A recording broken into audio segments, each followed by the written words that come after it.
Hi, everybody. Good evening, and welcome to the West Virginia State Coding Showcase by GEG West Virginia.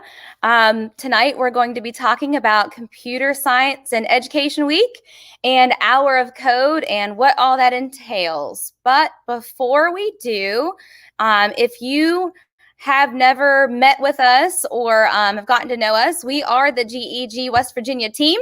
I'm Tina Hine. I'm the GEG West Virginia leader. And right below me is Nellie Cottle. She is our Learn Captain. And below her is our newest captain. That's Jen Reeves. And she is our Share Captain. And so we would love it if you would connect with us on Twitter at GEG West Virginia or on Facebook at GEG West Virginia, or you can check out our Google site and look for upcoming trainings or past trainings that we've done or meetups. And we'd love to get to know you, and we'd love to have you on as a guest in the future as well. So we don't want to take up too much time of yours this evening. We know it's already late, but we are really excited to get started and talk to you about CS and Education Week. And so we'll go over what that is and what the Hour of Code is. We're going to share some resources with you on how to implement Hour of Code and talk about why we should be teaching CS in our classrooms. And Jen's going to talk to you about some all year long training and curriculum to embed throughout the year. And finally, we are going to go over some details on what the West Virginia State Showcase, Coding Showcase entails and how you can enter and share what you're doing in your classroom in regards to CS. So let's get started. What exactly is CS Ed Week 2020? CS and Education Week is a week where we celebrate computer science and education annually. And generally, it's about the second week in December. It's a way that we want to showcase what we're using in our classrooms in CS and inspire other teachers and students to use CS in all grades, K to 12. We really want to find a way to advocate for all students, all grade levels in computer science education, and also celebrate what teachers and students are already doing in the classroom and in the field with CS. If you would like to learn a little bit more about CS and Education Week, you can go to csedweek.org. This year, they are using the hashtag CS for Social Justice, and there's more information about the CS for Good platform that the CS for Education Week entails.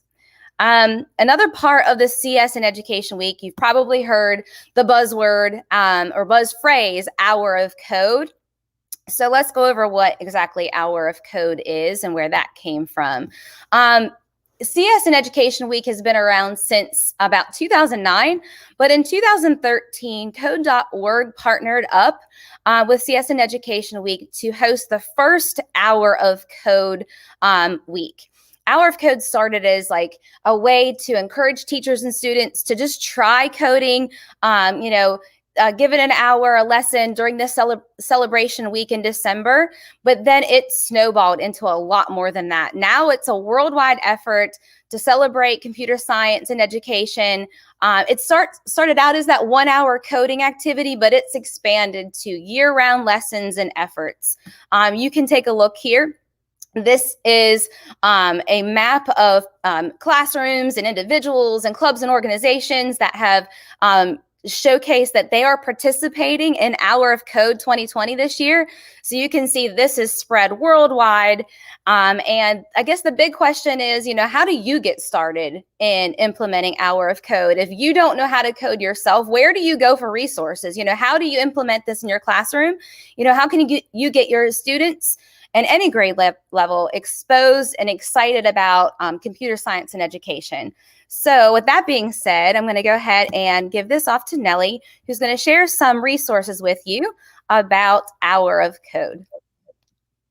Hi, everybody. I would just like to say that about 3 or 4 years ago, when I first started working as a technology integration specialist, I knew nothing about coding, absolutely nothing. And the first Hour of Code was the first time that I participated in the Hour Code was really the first time that I did any coding. So some of the websites and resources that I'm going to share with you are things that I did when I was a very first time coder and a first time technology teacher. And it was amazing at how fun this stuff was, how excited the students got when they did it, how much they taught me, and we worked together. I saw students who struggled in other subject areas, even students who had IEPs. They were learning coding and getting excited about it and feeling successful about it, and being able to help each other work collaboratively. It was amazing. So I'm really excited to share a wide variety of resources with you that are easy and fun. Your kids, your students will love these. They won't want to stop. So I'm going to really focus on this being the hour of code and beyond. If we wanted to take it into December, January, February, make it an activity that students can work on a few minutes a day. And if they finish early or as a reward, something that they can get on at home. And that's a great thing about these resources, is that they can do them at home. So when you have those remote learning days or you're in a hybrid situation, the student, once you introduce these, or even if it's something you say, hey, try this at home, they're going to love it. So I have created a Padlet that the link is here at the bottom. We made a bit.ly link. But this is just a Padlet that I created. And when you go to it, bit.ly, Code with Nellie, it's just a collection of resources. There are so many out there that I wanted to highlight some that I really think you're going to love. We're going to be talking more about code.org later. Scratch, most people have heard about code.org and Scratch. Scratch is also part of the CS First curriculum. And then two that are great for the holidays that I'm going to talk about in a minute are the Grinch Hour of Code for the Grinch game, and Santa Tracker, which is Google Santa Tracker, and kids love Google Santa Tracker. It has a lot of activities, but several coding activities built in there too that are great for Hour of Code. Google has a code learning website that they created. A team from Google created one called Grasshopper. That's great for older kids. So if you have middle school and high school, but again, it's something that I've done on my own and felt like it was very user friendly, even for somebody like me who really doesn't know much about coding. It was easy and to follow step-by-step instructions. Tinker has a wide variety of stuff for all different grade levels. If you have microbits in your classroom, you might want to check out, of course, the microbit are handheld devices that students can code and make the different lights light up in different ways. But even if you don't have the actual microbits, you can go onto microbit website and do coding there, block coding. Same thing with Ozobots. Like Ozobots are these cool little robots, but even if you don't have Ozobots, you can go to Ozoblockly website and do this cool coding activity, even if you don't have the robots. The kids love it. If you have Osmos in your classroom, you'll know that they have several coding activities built into the Osmos, but you have to have the manipulatives to go with that. Again, there's more on my Padlet. I would strongly suggest you check these out. They're super fun and easy, and they're things that I used when I was first starting out, and my students love them as much as me. So let's talk about the two that I wanted to highlight for the holidays, great December activities, the Grinch game and Santa Tracker. So Santa Tracker is a website by Google. Their tagline is explore, play, and learn with Santa's elves all December long. It features fun, easy coding activities such as Code Lab and Code Boogie. Code Lab on Santa Tracker, easy to drag and drop and click together these little blocks that make the elf move and get the present. The students love it. And again, it's something a very first time you can get in there and learn. Same thing with this one, which features the Grinch. The students love the Grinch.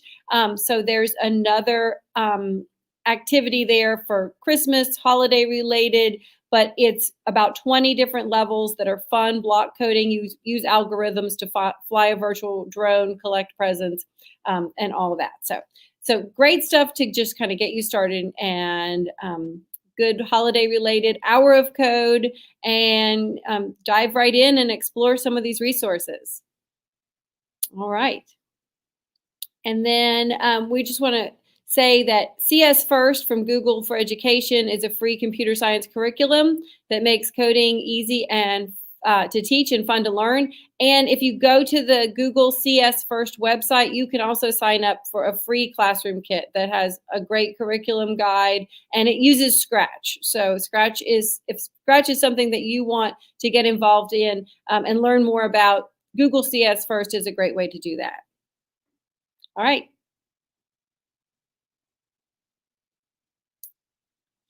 Hey, Jen. Jen is going to pick up where I left off. There you go. All right, so I'm going to pick up where Nellie left off, and we're going to talk a little bit about the why. So as a classroom teacher and as an educator, we know that the why is always the big thing. So we've heard a lot of great things about ways you can get your kids excited about computer science and about the hour of code, but why should we be doing it, and why should we be teaching computer science in our classrooms? So that's actually where we're going to go next and talk about that why. So first, let's talk a little bit about what is computer science. So we've heard this word CS and we've heard this word code. And for those of us who are just getting started, computer science can be broken down to the super simple definition. And it's using the power of computers to solve problems. As a teacher, I want my students to be able to solve their own problems, right? We get this all the time. You give directions, and then in 2 seconds, your student is raising their hand saying, I'm not sure what I'm supposed to be doing.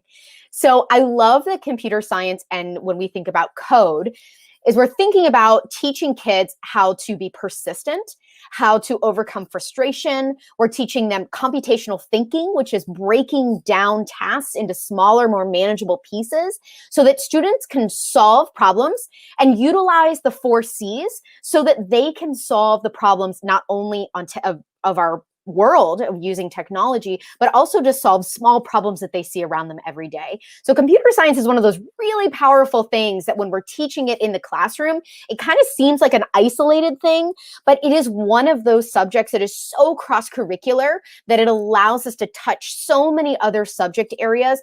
And really, when we're thinking about, SEL and really talking about social emotional learning and about our students' whole child and teaching the whole child, teaching computer science teaches the whole child. We're teaching kids how to think. We're teaching kids how to solve their own problems. We're teaching kids how to be persistent and to overcome frustration. And I don't know about you, but as a teacher, I want my kids to be able to do those things.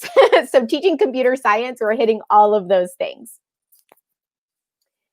So let's talk about the why in West Virginia. The big why in West Virginia, why we should be teaching computer science, is right here on the screen. And the big reason is because right now we have over 731 open computer science jobs in the state of West Virginia right now. That means these jobs are completely unfilled. And what that means is that people from out of state are able to come in and take those jobs. We have the jobs available. The problem is that we're not graduating enough students interested in computer science from the university. We are also not preparing our students enough with this computational computer science background that when they go to middle and high school, that they are taking these AP computer science courses or taking any computer science classes. It is critical as West Virginians that we are teaching computer science in our classrooms so that we are preparing the next generation of job force. Computer science has the highest number of jobs right now, worldwide open jobs, good, high quality, good paying jobs that are sitting unfilled because we don't have the workforce to fill them. The great thing about teaching computer science is that we're teaching our kids those 21st century skills and getting them prepared for the jobs that don't even exist today that are going to be available to our students tomorrow. And most of them, the gap that's opening, are those jobs in computer science.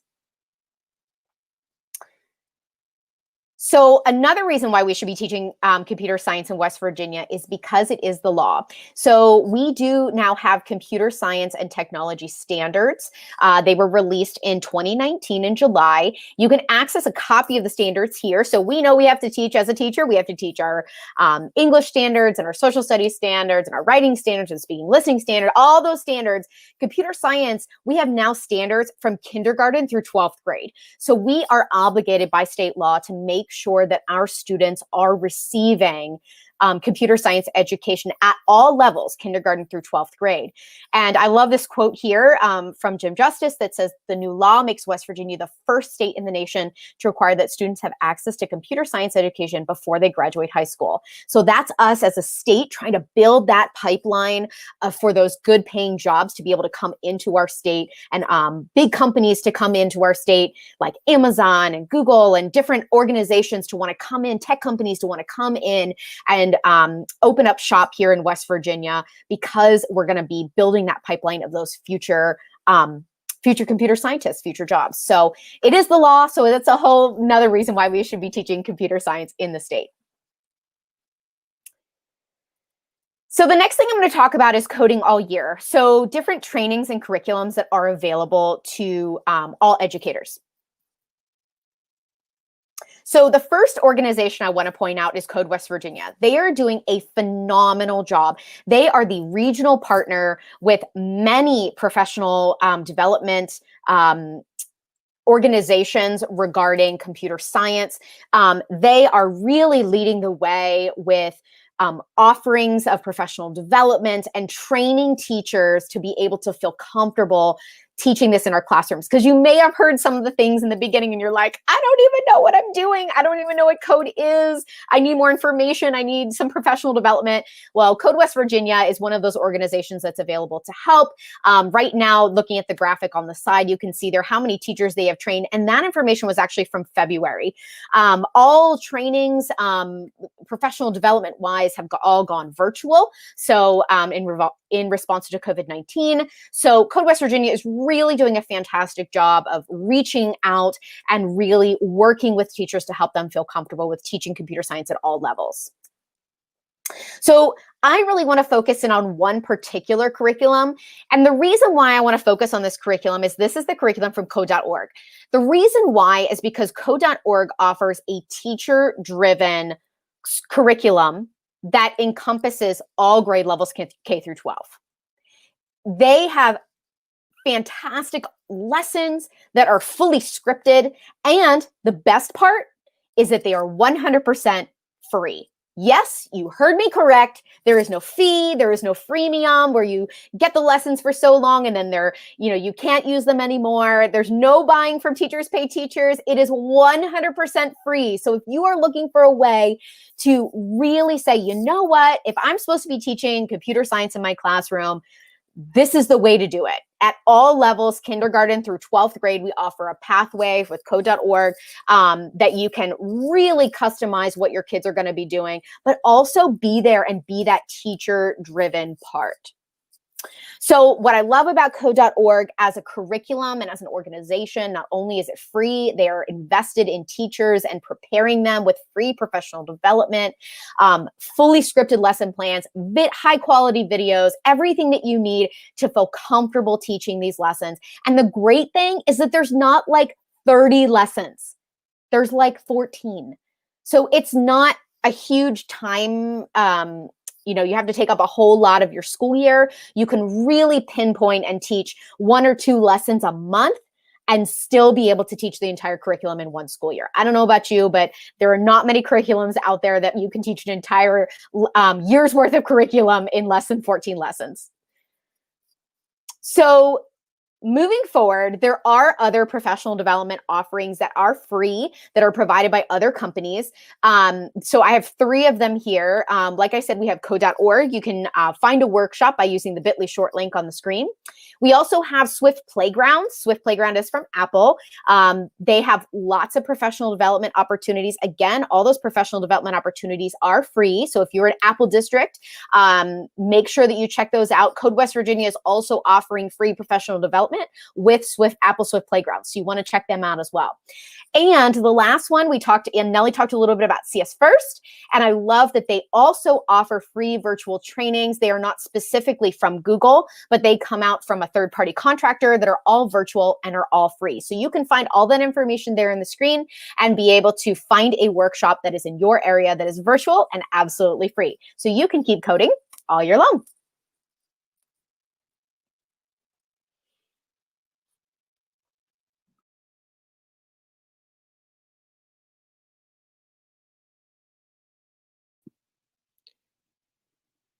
All right, Tina. Sorry, I was not unmuted.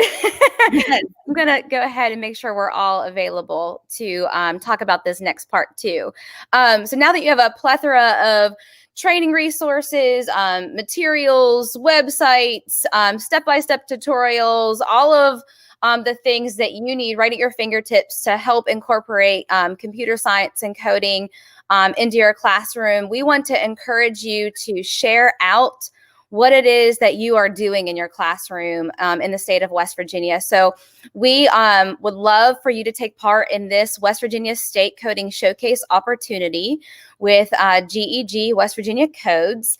And how we would like for you to do that is through a couple different steps. We have broken up some showcases into grade level band categories, K2, 3-5, 6-8, and 9-12.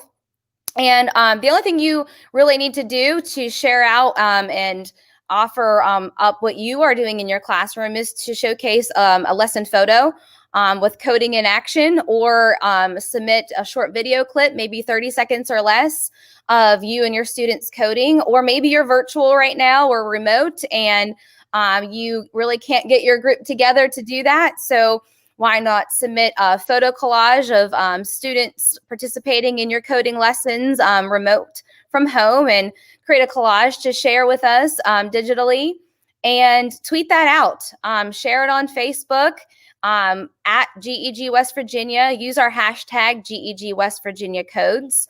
Make sure you list your grade level along with that.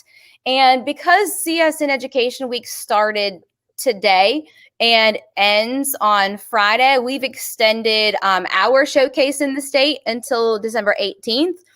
And we are going to be offering some prizes and incentives for doing that.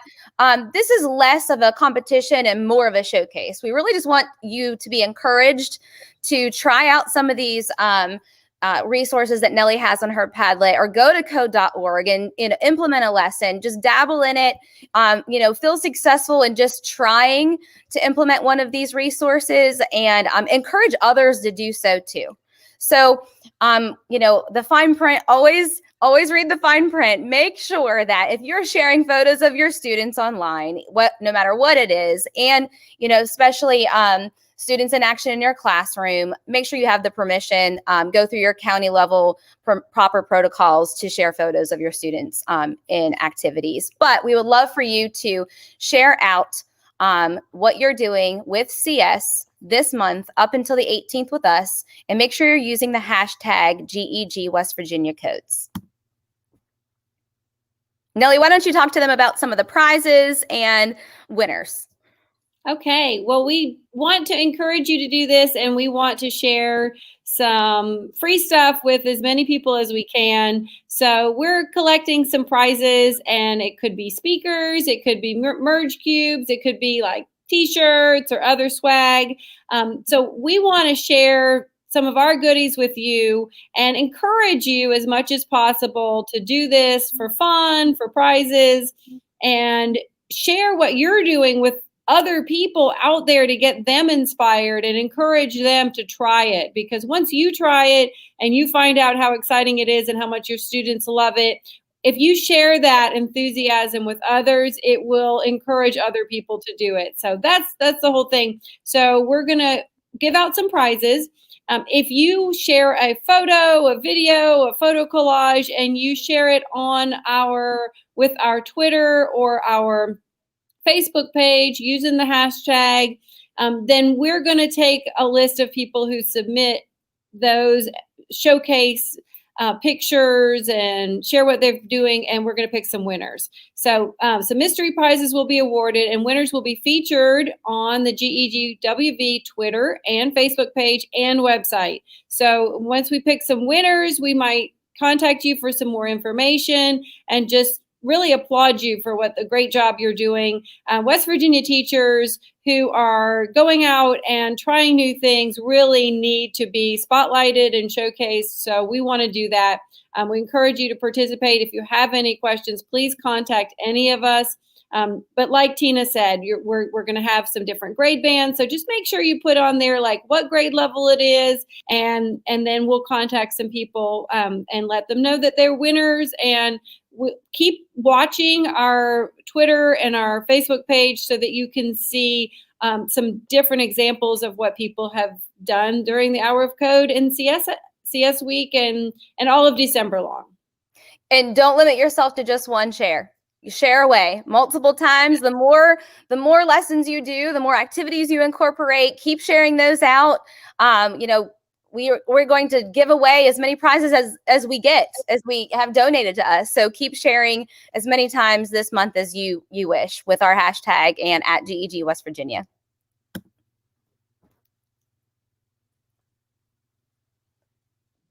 And with that, we just want to say thank you so much for your time. We know that you have a million other things that you could be doing right now. And as an educator, we know that we're busy and stressed and tired and all of the things. So I hope that this last 30 minutes, you've gotten a little bit of inspiration and that you're excited to try something new. And we just want to say thank you so much for your time. Please make sure you connect with us on Twitter, Facebook, and check out our website. And we look forward to seeing you back next month, when we're back live and with GEG West Virginia. So go forth and code. Have a wonderful computer science education week. Have a great Hour of Code. Make West Virginia proud. We got this. Virtual high fives to all the teachers out there. Virtual high fives. We love you so much. Have Bye, a guys. wonderful day. Bye. Bye for now. Happy holidays. Happy holidays.